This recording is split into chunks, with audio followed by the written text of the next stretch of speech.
नमो भगवते वासुदेवाय। क्यों मनाई जाती है योगिनी एकादशी? जाने इस व्रत की पौराणिक कथा, इस व्रत का महत्व और किस तरीके से हम यह मना सकते हैं। पूरा दिन क्या करना चाहिए? तो योगिनी एकादशी का व्रत 14 जून को रखा जाएगा। इस दिन व्रत कर भगवान विष्णु की पूजा अर्चना और कथा सुनने से 88,000 ब्राह्मणों को भोजन कराने के बराबर फल मिलता है।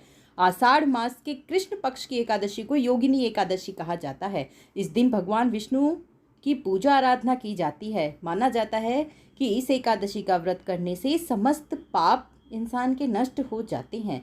इस व्रत को करने से किसी की दिए हुए श्राप का भी निवारण हो जाता है। शुभ मुहूर्त देखते हैं। एकादशी तिथि प्रारंभ होगी 13 जून सुबह 9:28। एकादशी तिथि समाप्त होगी 14 जून सुबह 8:28। योगिनी एकादशी का व्रत 14 जून 2023 बुधवार के दिन रखा जाएगा।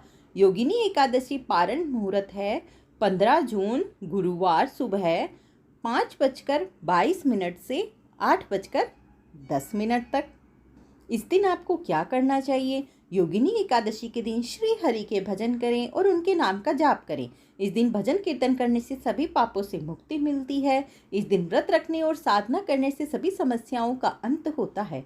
इस दिन केवल जलीय आहार ही ग्रहण करें। इस दिन अपने गुस्से पर कंट्रोल रखें।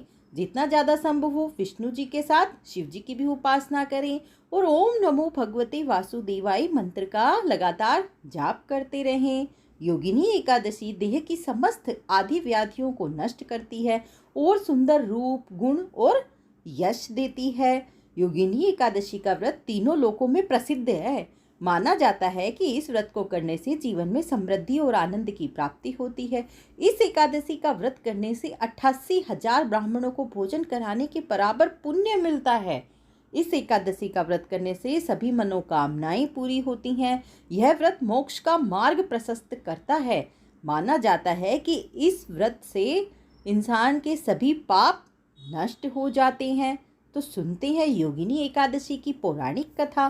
प्राचीन काल में अलकापुरी नगर में राजा कुबेर के यहाँ हेम नामक एक माली रहता था। वह हर दिन भगवान शंकर के पूजन के लिए मानसरोवर से फूल लाता था। एक दिन वह अपनी पत्नी के साथ स्वच्छंद विहार करने चला गया, जिसकी वजह से उसे फूल लाने में बहुत देरी हो गई। दरबार में विलंब से पहुंचने पर राजा कुबेर क्रोधित हो गए और उसे कोढ़ी होने का श्राप दे दिया। राजा के श्राप के प्रभाव से हेममाली इधर उधर भटकता रहा। भटकते भटकते वह एक दिन देव योग से मार्कंडेय ऋषि के आश्रम में जा पहुंचा। ऋषि ने अपने योग बल से उसके दुखी होने का कारण जान लिया। ऋषि ने माली को योगिनी एकादशी का व्रत करने को कहा।